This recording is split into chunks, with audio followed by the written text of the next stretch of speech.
She texted, "I maxed out your credit card on a girl's trip to Miami. You make enough." I responded, "Glad you had fun."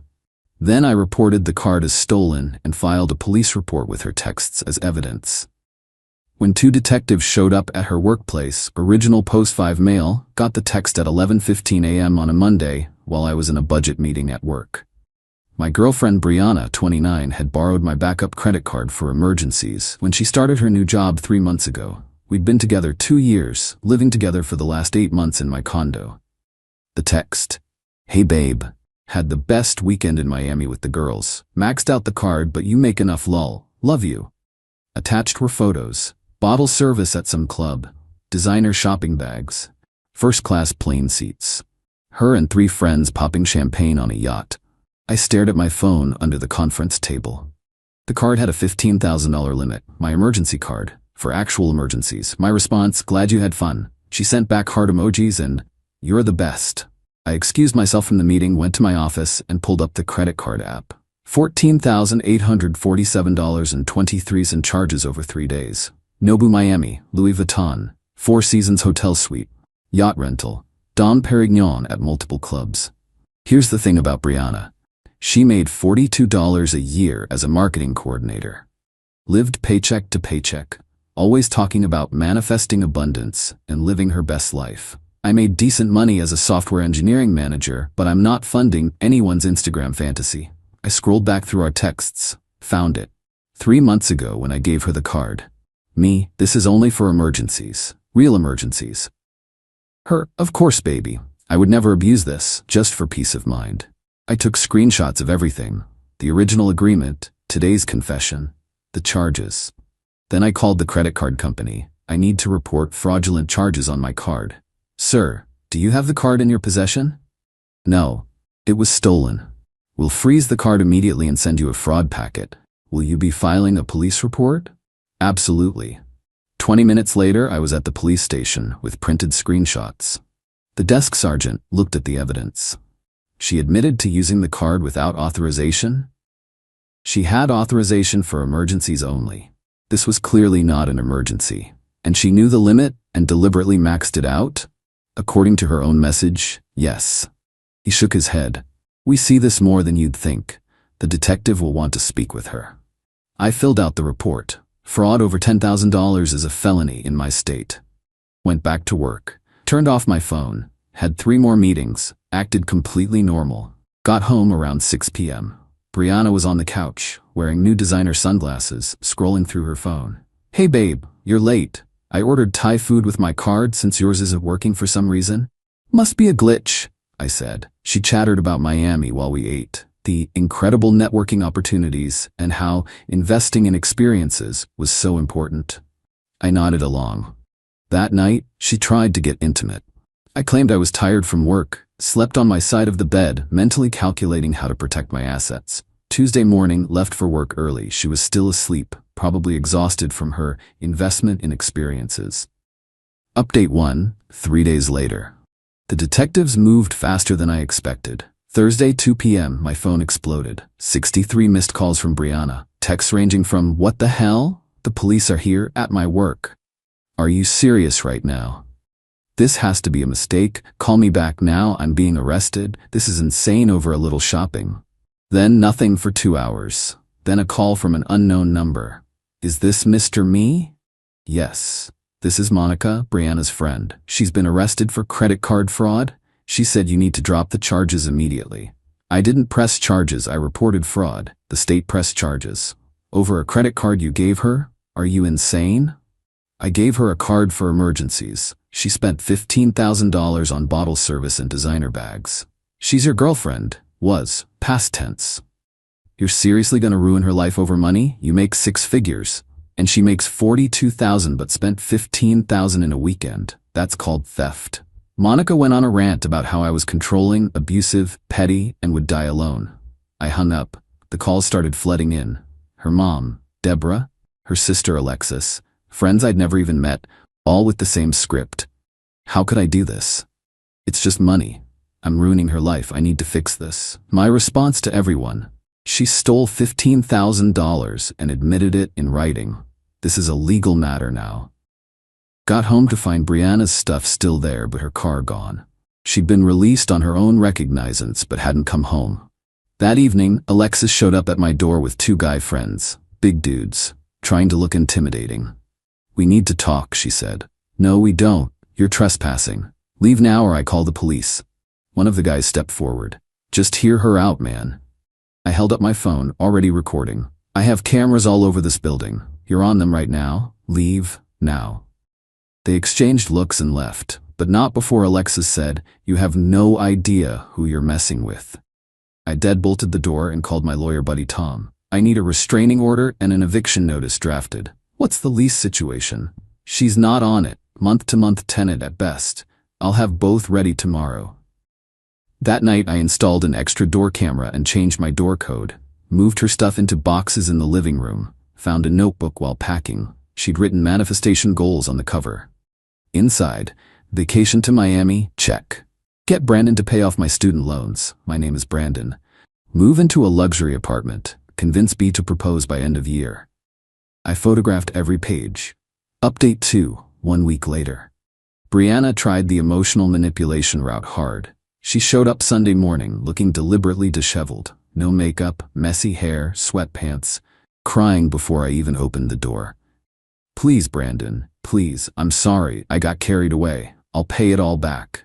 "How? You make $42 a year and have $30 in student loans. I'll get a second job. I'll sell my stuff. Please don't let them prosecute me.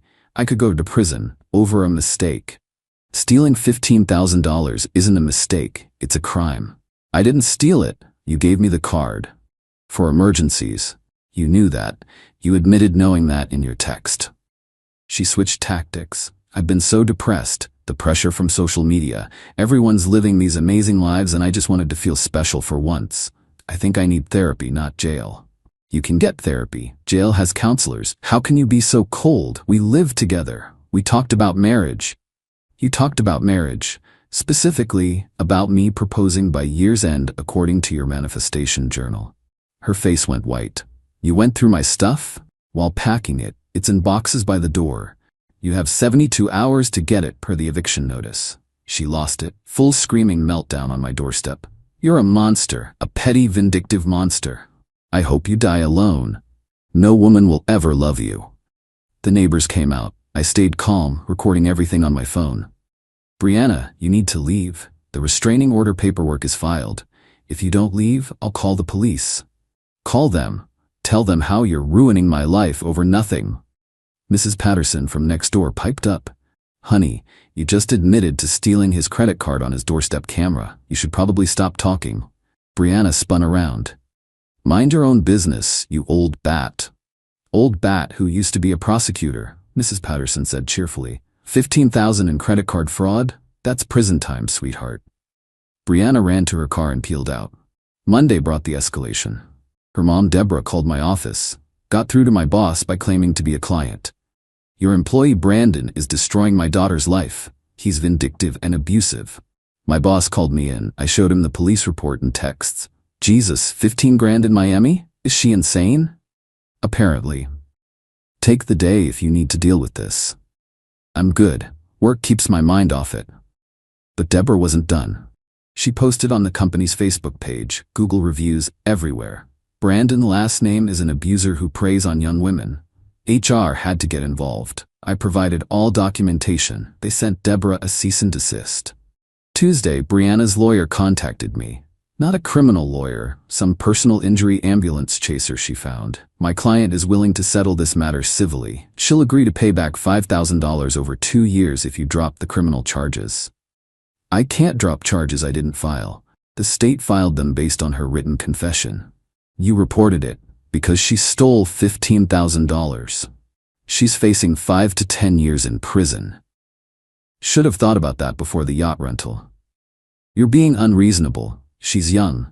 She made a mistake. She's 29, not 19. And it wasn't a mistake. It was deliberate theft." He tried several more angles. I hung up. Wednesday, the real entertainment started.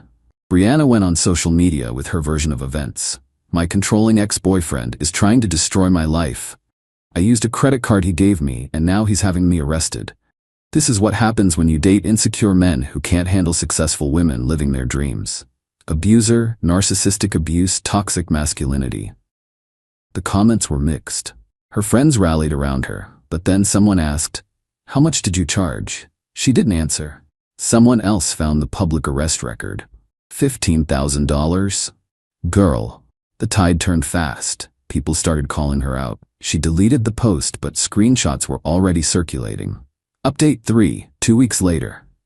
The preliminary hearing was yesterday. Brianna showed up in a suit that was obviously new, probably borrowed from Alexis, trying to look professional and remorseful. The prosecutor laid out the case. Defendant was given a credit card for emergencies only. Text evidence shows she understood this limitation. Defendant spent $14,847.23 on luxury goods and services. Defendant admitted via text to maxing out the card. Defendant showed no remorse, saying victim makes enough. Brianna's public defender tried arguing she had implied permission to use the card. The judge looked at the texts. "Miss Rodriguez, did you write maxed out the card but you make enough lol?" "Yes, but..." "Did Mr. Me give you permission to spend $15,000? "Not explicitly, but it's a yes or no question." "No." "Did you believe this was an emergency expense?" "I was having a mental health crisis." "A mental health crisis that required bottle service and Louis Vuitton?" Her lawyer whispered frantically in her ear. The judge continued, "I'm moving this forward to trial." Bail continued on personal recognizance. "Miss Rodriguez, you might want to consider a plea deal." Outside the courthouse, Deborah was waiting with a gaggle of Brianna's friends. "They tried to approach me. My lawyer, hired him officially now, stepped between us. No contact. There's a restraining order." Deborah shouted over him, "You're destroying her future. She'll lose her job. She'll have a record over money you can afford to lose." My lawyer responded calmly, "Ma'am, your daughter stole $15,000. The victim's income is irrelevant to the crime." One of Brianna's friends, Jessica, yelled, "She was just trying to live a little. He's acting like she murdered someone." My lawyer, "Felony theft is a serious crime. Perhaps your friend should have considered that before committing it." We walked away to a chorus of profanity. That afternoon, I got a call from Tom, lawyer buddy, not my official lawyer. "Heads up, Brianna's been fired." "What? How do you know?" "My paralegal's sister works at her company. Apparently they found out about the arrest when she didn't show up Monday. Then they found she'd been expense reporting personal lunches as client meetings. She was stealing from her job too? Small amounts, but yeah, they're not pressing charges, just terminating with cause. No unemployment." Jesus. Gets better. Remember the yacht rental? She put it on the card but told her friends you were paying. They're now expecting her to pay them back for their shares. How much? About $3,000. They're threatening small claims court. I couldn't help but laugh. The house of cards was collapsing. Thursday, Brianna tried one last manipulation. She had Alexis text me. New number got around the block. "Bree tried to hurt herself. She's in the hospital. This is on you." I didn't respond, but I did call the hospital. No patient by her name. Called the local PD for a wellness check at Alexis's apartment. Officer called me back. "She's fine. Watching Netflix." Seemed confused about why we were there. I forwarded that information to my lawyer to add to the harassment documentation. Update 4, 1 month later. The plea deal negotiations were something. Brianna's public defender reached out to the prosecutor. She was willing to plead to a misdemeanor with community service. Prosecutor laughed.